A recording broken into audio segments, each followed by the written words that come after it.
เป็นกุศลเป็นสิ่งที่จะทำให้สะอาดบริสุทธิ์แล้วก็ผ่องใสการที่จะจิตใจของเราสะอาดบริสุทธิ์ผ่องใสนั้นมันก็จะต้องมีการทำให้มันเกิดขึ้นมันบ่ได้สะอาดบริสุทธิ์ผ่องใสโดยตัวของมันเองโดยปกติแล้วศรัทธาญาติโยมจิตใจของเฮามันก็ลิ่งลู่ไปหาสิ่งที่มันเปิ้นบอกว่าน้ำไหลลงต่ำฉันใดจิตใจของคนก็ฉันนั้นเหมือนกันมันพร้อยจะไหลลงต่ำไหลลงต่ำศรัทธาไปหาสิ่งที่ชอบม่วนนั้นสันเล่าแต่สิ่งที่เฮาชอบที่สิ่งที่มันม่วนนั้นสันเล่าต่างหลายนั้นของต่างโลกโลกียสุขนั้นมันเป็นสิ่งที่มันเปิ่นเรียกว่ามันหายไปเร็วเนาะมันหายไปเลยความสุขอย่างนั้นมันบัดจีรังอย่างยืนมันเป็นชั่วประเดียวประดาวแล้วมันก็หายไปแล้วมันก็เกิดขึ้นมาใหม่ความทุกข์ความสุขสลับกันไปแล้วแต่กรรมที่เฮากระทำสิ่งเหล่านี้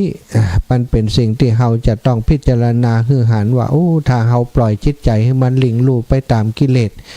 สมันก็จะป้าไปหาหมู่มันสถานความโลภมันก็จะป้าไปหาหมู่มันโลภอยากได้ของเขาถ้าบ่ได้ก็โกรธก็เกลียดนะบางครั้งบางทีก็พยายามจะเอาให้ได้นะโดยวิธีใดบ่ได้โดยเล่ห์ก็เอาโดยมนต์บ่ได้กลก็เอาด้วยคาถาสถานเอาทุกอย่างเพื่อจะให้ได้มาซึ่งการกระทำอย่างนั้นเป็นการเพาะศัตรูทำให้เกิดความทุกข์ตึงเขาและก่อตึงเฮาเมื่อความทุกข์มันเกิดขึ้นแล้วจิตใจเฮาก็บ่สบายคนอื่นที่เฮาไปกระทบกระทั่งไปเบียดเบียนทำร้ายเปิ้นก็มีความทุกข์ก็คือความบ่สบายบ่สบายกายบ่สบายใจเกิดขึ้น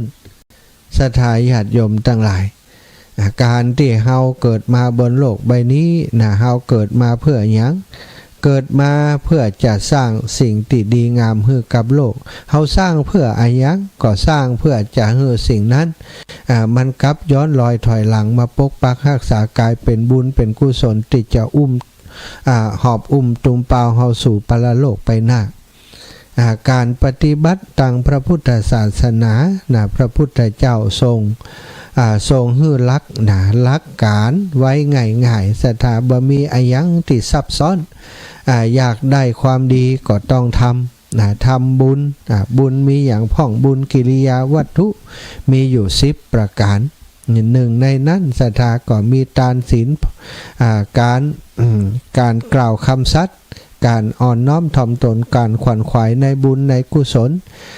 การให้บุญแก่ผู้อื่นได้อนุโมทนาบุญที่เฮาทำการสนทนาธรรมการฟังธรรมการมีความหันติตรง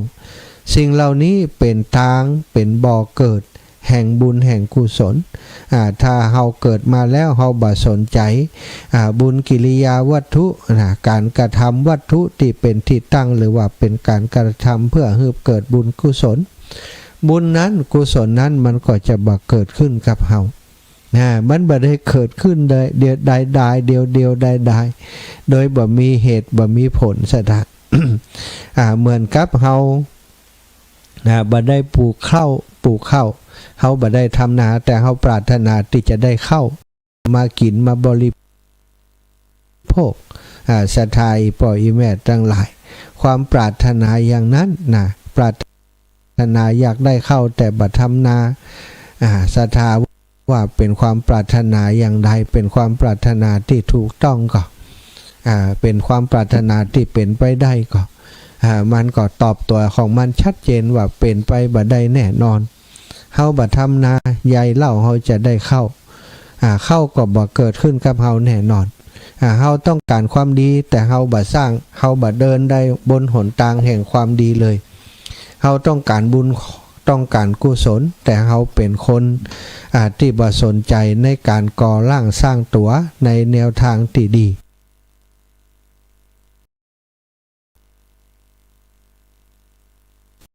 เฮาบ่มีเมตตาเลยเฮาบ่มีความกรุณาเลย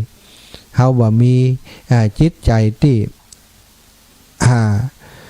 พลอยยินดีกับคนอื่นเวลาเปิ้นได้ดี เป็นคนที่บ่วางตัวเป็นกลางกับสถานการณ์ต่างๆถ้าอย่างนี้ก็ยากสติตั้งคำถามว่าโอ้เฮาก็ทำความดีมานักหนาทำไมความดีเหล่านั้นมันบ่ทดแทนเฮาผมทำละทำดีมันได้ดีสถานการคิดอย่างนี้เพื่อนเรียกว่าเป็นคนคิดแบบบ่ใจความหันติตรงในทางแห่งการบุญการกุศลที่จะเกิดขึ้นความเห็นถูกความเห็นตรงนั้นเลยเรียกว่าทิฏฐุชุกรรมเป็นสิ่งสำคัญมากถ้าเขาหันถูกหันตรงหันว่าทำดีได้ดีแน่นอนนะแต่ว่าถ้าทำดีแล้วหวังจะหันวันนี้วันพรุ่งนะคือความดีนั้นตอบแทนทำความดีกับไผอยากจะให้เปิ่นตอบแทนโดยคำสรรเสริญเยินยอหรือว่ามาทำความดีทดแทนเฮาถ้าเขาหวังอย่างนี้เป็นความดีที่หวังผลซะดะที่หวังผลถ้าบ่ได้ผลก็กลายเป็นความทุกข์ใจความบ่สบายใจการทำแบบนี้เปิ่นเรียกว่าการทำดีที่บ่สมบูรณ์แบบเท่าใดการทำดีจริงๆก็คือการช่วยเหลือผู้อื่นก็ช่วยเหลือไปโดยบ่หวังการที่เขาจะมาตอบแทนแม้กระทั่งคำสรรเสริญเยินยอ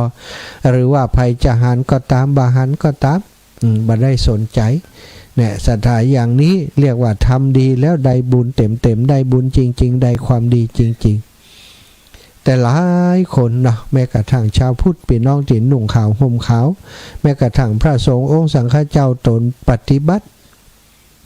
บางครั้งทำอะไรยังก็หวังจะให้คนสรรเสริญเยินยอคนยศย่องเชิดชูต้องการเกียรติยศชื่อเสียงต่างๆจึงได้กระทำแต่พอบ่ได้อย่างที่หวังบ่ได้ที่ปรารถนาแล้วนะก็ตีโพยตีพายว่าบุญนั้นบ่เกิดผลกับตนจริงถ้าอย่างนี้นะมันก็แน่นอนศรัทธามันก็บ่เกิดผลนะเพราะว่าเฮากลายเป็นทำบุญแบบนักลงทุนไปเหียนะทำบุญ10 บาทปรารถนาจะถูกหวยรางวัลที่1มันเป็นเรื่องเตี่ยวศรัทธาไก่ความจริงนะความจริงแล้วการทำบุญทำกุศลนั้นบุญความดีมันเกิดขึ้นขณะที่เฮาทำมีความสบายใจตั้งแต่คิดทำคิดช่วยเหลือเขาพอได้ลงมือกระทำก็มีความสุขใจขณะที่ลงมือกระทำเมื่อหันเขาพ้นจากความทุกข์ความยากหันเขาอยู่สุขสบายก็มีความสุขใจเวลานึกถึงการกระทำของตัวเองอย่างนี้เรียกว่าเป็นการทำบุญที่ถูกต้องเฮาเกิดมาบนโลกใบนี้อาศัยอยู่ที่นี่สิ่งต่างๆที่เฮาอาศัยอยู่ร่างกายของเฮาทรัพย์สินเหลือส่วนไร่นาที่เฮาอาศัยอยู่นี้สถานต้องให้มันเป็นเหตุต้องให้มันเป็นปัจจัยแห่งการได้สร้างบุญสร้างกุศลมีเวลาทุกวันมีเวลาที่จะช่วยเหลือแม้กระทั่งหันเด็กน้อยจะข้ามถนนเฮาไปช่วยก็ได้บุญแล้วนะหันคนเฒ่าเข็นของลำบากเข็นขึ้นลิงขึ้นร้อยแป้ไปช่วยเปิ้นเข็นของก็ได้เป็นบุญเป็นกุศลแล้วหันเปิ้นจะข้ามทางงกเงินปลาเปิ้นข้ามก็ได้บุญได้กุศลแล้วหันไอ้อย่างที่กีดขวางถนนหนทางกว่าคนขับมอเตอร์ไซค์จะมาจนรถจะฉลับกว่าอันตรายเกิดขึ้นกับเปิ้นเก็บสิ่งกีดขวางนั้นออกจากหนทางอันนี้ก็ได้บุญได้กุศลแล้วปะกิ่งไม้ต่อข้อแคมมันโอนมันเอ็นลงมาที่ถนนกว่าจะทิ่มแตงรถลาหรือว่าแตงหูแตงตาผู้สัญจรไปมาเพียวมาพัดมาเก็บเศษไม้มาตัดเศษไม้นั้นออกจากถนนก็ได้บุญได้กุศลเต็มอีป่ออีแม่ตั้งหลายคนเฮาถ้าเฮาเข้าใจ สร้างความดีเนาะทางแห่งความดีมีเยอะไปหมดเนาะแม้กระทั่งคณะนี้ติศรัทธาญาติโยมฟังรายการธรรมะอาตมาก็ได้บุญศรัทธาฟังอยู่ต่างบ้านก็ได้บุญอาตมาก็ได้สร้างคุณงามความดีแบ่งปันธรรมะให้กับศรัทธาญาติโยมก็เป็นพุทธศาสนิกชนที่ดีได้ฟังน้ำฟังธรรมได้สาธุการได้เข้าใจน้ำธรรมอย่างใดก็นำไปปฏิบัติเกิดเป็นประโยชน์แก่ตนและสังคมนี่คือสิ่งที่สำคัญสถานในชีวิตของเฮาต้องรู้ว่าเฮาเกิดมาเพื่อหยังเพื่อต้องการอะไรหยัง ถ้าเฮาฮู้แล้วนะเฮาก็สร้างเหตุที่มันได้สิ่งที่เฮาต้องการนั้นในที่นี้ก็กล่าวถึงบุญกุศลกล่าวถึงคุณงามความดีเมื่อต้องการบุญเมื่อต้องการกุศลก็ตั้งมั่นสั่งสมอบรมตนให้ตั้งอยู่ในคุณงามความดีตั้งแต่การให้ทานตั้งแต่การรักษาศีลตั้งแต่การศึกษาห้ำเฮียนในด้านของจิตใจถ่ายถอนความหันแก่ตัวปล่อยวางสละความตนีที่เหนียวต่างๆออกจากจิตใจให้ได้บำเพ็ญตัวดูแลตัวเองในให้อยู่ในศีลสมาธิและปัญญาในทุกขั้นตอนของการดำเนินชีวิตของเราก็จะมีความสุขมีความเจริญรุ่งเรืองไปตั้งหน้าแต่ฝ่ายเดียวนะเอาละศรัทธาญาติโยมได้อุจากันช่วงนี้นะก็จะปลายชั่วโมงแล้ว18:43 นาทีจะแบ่งเป็น2ช่วงด้วยกันนะวันนี้เข้ารายการช้าหน่อยเนื่องจากว่าเนี่ยการอยู่บนหลังคาลืมกึดไปว่าแต่เจ้านั้นน้องเจเจโทรมาบอกว่าเข้ารายการแตนตุลุงพอดีท่านสามเณรลักษ์กับน้องเจเจก็โทรมาแจ้งว่าท่านอาจารย์วันนี้ ต้องเข้ารายการแตนตุลุงยองแบบใจกาเข้ารายการได้เลยเนื้อเจเจกำลังรอเกาะสัญญาณอยู่ว่าอันนี้เปิ่นเตือนมาก็ได้หีบลงมาแต่ว่าเนื้อตัวมอมแมมเปิดเพลงเรียบร้อยก็หล่นไปส่งน้ำแล้วก็ปิกมานั่งจัดรายการเอาละก็ขอบคุณกับทุกคนทุกท่านติดตามอยู่ในขณะนี้ตั้งวิทยุก็ดีตั้งYouTube ที่ตั้งวัดฝ่ายหินเปิ่นตัดต่อไปก็ดีหรือว่าอีกช่องทางหนึ่งก็คือ Facebook ส่วนตัวของธรรมะติสถาติดตามอยู่ก็ได้รับฟังกันอยู่หลายๆช่องทางด้วยกันเอาละทุกช่องทางสามารถโทรมามาจามาสนทนาแสดงความคิดแสดงความเห็นหรือว่ารายงานผลการรับฟังได้ฟังอยู่ที่ไหนฟังอยู่ทางใดเสียงชัดดีก็ว่าอุกอักนะแจ้งกันมาเนาะ เอาละ0808844173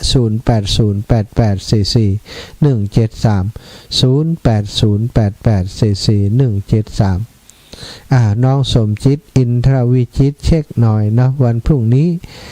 สะดวกก็เปิ่นนิมนต์ว่าถ้าวันเสาร์วันอาทิตย์ไปบิณฑบาตตั้งปุ้นแต่ว่าบ่ได้อูจากันกำเตื้อถ้าเปิ่นโอเคก็จะแจ้งในที่ใดรายการชั่วโมงต่อไปถ้าบ่มีไผนิมนต์มาก็เหมือนเดิมบ้านโถกหัวช้างกับบ้านหัวทุ่งบ้านหนอง5สาธาเอาละเนาะเปิดสายปั่นสายให้โทรเข้ามา0808844173เน้อยายพรมาสายแรกเจริญพรมาจากการเจ้าฉันนี่วัดไฟหินนั่นล่ะวัดไฟหินชัดเนาะชัดเจนดีเนาะโอ้ดีแล้ววัดไฟหินชัดเจนดีวัดบุญละวัดพระพุทธบาทอุดมน้ำบ่อสาวาเนอะยิ่งไปถ่ายทอดนะใจตะวานี่ถ่ายทอดอยู่วัดไฟหินไปถ่ายทอดมันแล้วหันไปเจ๊กอันนั้นเหรอสาธุติดตามแต่ลูกยายฟอนนี่เจริญพรแม่เอ้ยบ้านใหม่วางมนเจริญพรแม่สาอ่านพระจารย์เจ้าแม่ได้ยินถึงวังเหนือเนาะเจ้าสัดเย็นดีเจ้าสบายดีอากาศเย็นก่อนเจ้าขึ้นบนหลังคาวัดเจ้ามันมีงานที่จะต้องขึ้นเนาะเจ้าเจ้าเจ้าขอเจ้าอาจารย์เป็นวัดกันลงขอเจ้าเจ้าดูแลตัวเองเนอะแม่เนอะเจ้าสาธุสาธุเจ้าแม่เจริญพรแม่นิเวศยามศักดิ์เจ้าน้องกับนมัสการเจ้าขออนุโมทนาบุญธรรมะวันนี้นะเจ้าได้เลยยังพระมหาเคยสอนเนาะว่าความสุขอยู่ที่เราคิดชีวิตอยู่ที่เราทำเจ้าละเจ้าขึ้น4 อันขึ้นนั้น อันใครเห็นชัดเจนดีนะเจ้า โอ้ฝ่ายเห็นนี่ชัดเจนอยู่แล้วอาจารย์ใหญ่นี่สุดยอด เจ้าเป็นกำลังใจให้เจ้า เจ้าอีแม่ เจ้า สาธุเจ้าเอ้าห้วยตองซักก็ถึงลู่นี่ แม่แก้วกันทะวังขวางเปา ไปบ่แต่เด้อฟังอยู่เด้อ ป่ออุ้ยอยู่ก็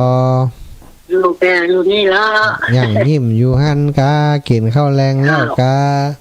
กินแล้วกินข้าวกับปุ่นแล้วก็ เข้ากับกล้วยกะ แอบบอลแอบบอล แอปบอลเนาะโอ้ค่ะดีแล้วดี ส แล้ว บายดีเนาะท่านก็สบายดีเนาะ สบายดีโยมแม่เจ้า เจ้า อืม ฟังอยู่เด้อคือถึงอยู่เด้อ น่ะไปจังพูนก็จะไปแอวหาเนาะเจ้า เจ้า สาธุนะแม่นะ เจ้าไว้แต่เด้อฟังอยู่ พี่น้องนำรัดจอมตองแล้วฟังอยู่ก็จะนำรัดจอมตองนี่เจริญพรแม่ล่าพี่น้องแม่ห่าง อันโลกยังยังไม่ได้ทำมา ฟังอยู่เนอะ เจ้าฟัง94เจ้า 94.75กะ เจ้า ชัดเจนดีเนาะ นักเรียนดีเจ้า 94นี่ของไผนี่ของแม่นงกับของไผนี่ 94ของแม่นงเจ้า อ๋อของแม่นงชัดเจนดีเนาะ เจ้า โอ ชัด เค เจน เจ้า เป็นกลางวันฟังมาได้เลย โอ้วันนี้ชัดเจนดีแล้ว เจ้า ขอบคุณแม่นักเนอะ เจ้า จ้า อยู่ดีจะตายเนื้อ สาธุพี่น้องเวียงป่าเป้าเนี่ยเวียงป่าเป้าก็ได้ยินไปหลายตีเนาะพี่น้องบักกอนนี้จังไปแอวบ้านนั้น บ้านแม่โยมแม่ดวงดีนารัตตะ ตอนนี้อีแม่ได้เสียชีวิตไปแล้วก็บ่ค่อยได้ไปแอวนำลัดจอมตองก็กึดเติงหาครอบครัวลูกหลานของอีแม่อยู่เนาะศรัทธาพี่น้องต่างนำลัดจอมตองเด้อกึดเติงหามีเวลาไปแอวเนาะโยมวันเพ็ญพรมสารกราบนมัสการเจ้าพระอาจารย์นะสาธุเนาะอ่านลายตัวหลายคนหลายท่านทักทายบ่มีเวลาอ่านเถอะ จัดรายการนี้บ่ค่อยได้อ่านเนาะเปิ้นตั้งลำปูนเหรอลำปูนนี่โยมแม่อันมอนบ้านทาดอยข้างนี่ออกแล้วยังลำปูนเนาะตอนหัวค่ำยามแรงนี่เวลานี้บางพ่องก็ยะกับข้าวกับปลาแต่หน้าหนาวนี่มันค่ำแล้วนะ18 นาฬิกานี่มืดละถ้าเป็นหน้าห้อนเนาะหน้าห้อนหน้าฝนนี่นะสาธาทุ่มหนึ่งนี่มันยังแจ้งลึงอยู่นี่วันเดียวนี้5 โมงป่าย6 โมงนี่มืดลุบๆละเนาะอันนี้คือตะวันพระอาทิตย์ที่มันเปลี่ยนแปลงการเดินทางของมันเวลามันเดินทางหลอบเวลาเดินทางเต็มที่เฮาหันช่วงหน้าร้อนเนี่ยมันก็จะฮ้อนไปจนถึงทุ่มบุญเนี่ยตอนนี้เวลาหน้าหนาวนี่เวลาจะสั้นกลางวันสั้นกลางคืนยาวเนาะ เจริญพร มาตรการครับ แฟนพันธุ์แท้มาแล้วพี่น้องแม่ โอ้โหม่วนดีเนาะท่านออกแล้ว ม่วนกะ ม่วนขนาดเลยครับเนาะ ม่วนก็ฮื้อรางวัลของเต้อ ไม่ต้องทำไมว่ายินเนอร์ทำไมว่าใส่ยินเนอร์ ได้รางวัลเนาะมาว่าใส่ยินเลยครับเนาะ มักกะลานี่จะไปนอนไผ่หินสัก7 วันไปเข้ากลับกัน มาวันที่18กะทำมาใครเครียดเขาอันจัดงานน่ะ 18หยัง 18 มกราเนี่ยปีหน้าเนี่ย ดีกันเนาะ มาเลยครับ จ้าสาธุ วันนี้ก็ธรรมะใครเครียดครับเนาะ ใครเครียดเนาะโทรมาร่วมด้วยกันดีแล้วขอบคุณนักเลย โทรมาขอใจท่านนะครับ ขอบคุณครับเจริญพรโยมแม่คำมีเจ้า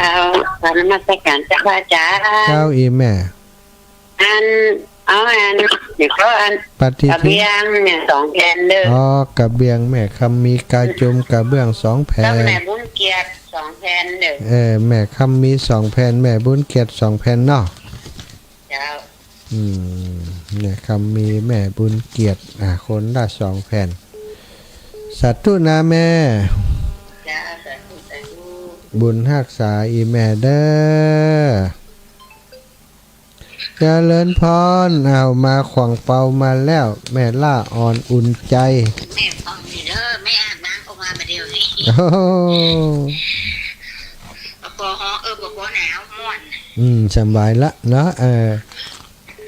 แม่ยังไม่ได้โอนปัจจัยลูกเด้อ มันเป็นยังได้ก็ได้จองไว้ก่อนดีละ ทุกวันจอดอย่าโอน เจ้าได้เลยนะจ้ะ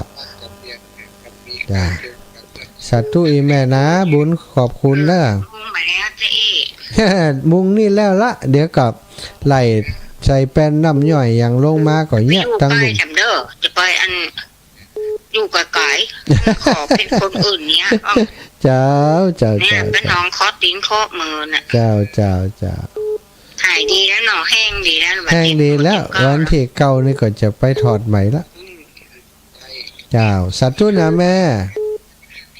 เจ้า บุญรักษาแม่ล่าอ่อนอุ่นใจท่านอาจารย์ถวายความเคารพครับตุลุง ออกรายการเขาเนี่ย ออกอยู่ครับ ฟังดิ ขอบคุณครับตุลุงนี่มาเร็วไปเร็วนะศรัทธาฮับแหมหนึ่งสายเนอะเดี๋ยวก็จะได้พักเบรกสกรรมแล้วก็จะอู้กันต่อไปศรัทธาญาติโยม080844173173ไผยังบ่ได้เบอร์กำเตื้อนะใจเบอร์นี้โทรหากันเด้อ0808441733สาธุ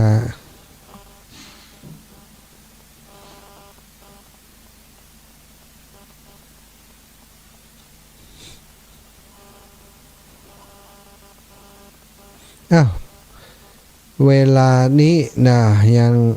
ก็ขอเป็นศรัทธาญาติโยมขอบคุณกับศรัทธาญาติโยมเนาะที่เปิ้นฟังรายการทาง Facebook ทาง LINE เอาและสายสุดท้ายเนอะ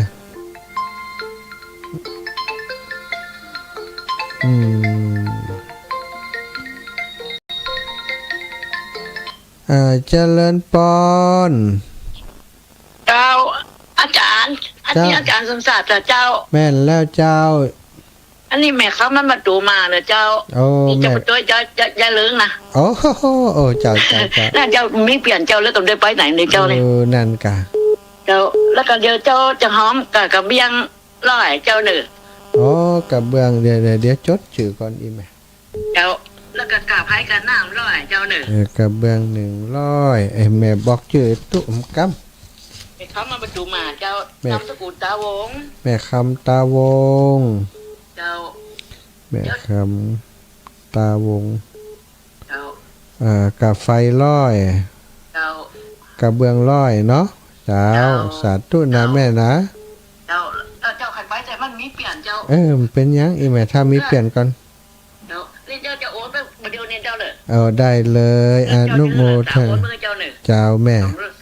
เจ้า200เจ้านะสาธุค่ะเจ้าโยมแม่คำตาวงเนาะหอมบุญมาตะวานี่แม่มะลินะแม่มะลิอารมณ์ดีแม่มะลิอารมณ์ดีได้ห่วมบุญมาอารมณ์ดีร่วมบุญมา300 บาทนะกระเบื้อง200กาน้ำกับไฟ100นะแม่สุกแก้วสอนศรีนุสรศรีลาพรศรีเตี้ยนะเอาไว้ชั่วโมงหลังเนาะตอนนี้ก็เข้าแม่นางคำอ้ายเจริญปอนแม่เป็นสายสุดท้ายนะแม่เป็นสายสุดท้ายนะแม่ได้ยินเนาะเจ้าได้ยินอยู่เนาะแต่ว่าไก่หน้าบ้านท่านไปมาแล้วแต่ว่าก็ไก่หน้าบ้านท่านน่ะไก่หน้าบ้านนี่แม่ฮะไก่หน้าบ้านเนี่ยเจ้าอีแม่กลับมาขำละส่งตู้ปีอ้อยแล้วก็หีบกลับมาถึงแม่หนังพอรถติดเดี๋ยวก็ติดกะ แล้วจะมาจัดเจ้าเหรอ โอ้มาถึงวัดจอมพ่อฮะนี่สัก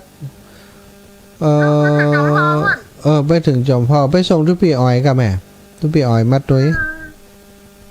ขึ้นแม่บ้านไหนแม่มันขำแล้วขี้ข้านกวนนี่แม่เมื่อเผียวกี่โมงงั้นทุ่มไปแล้วแม่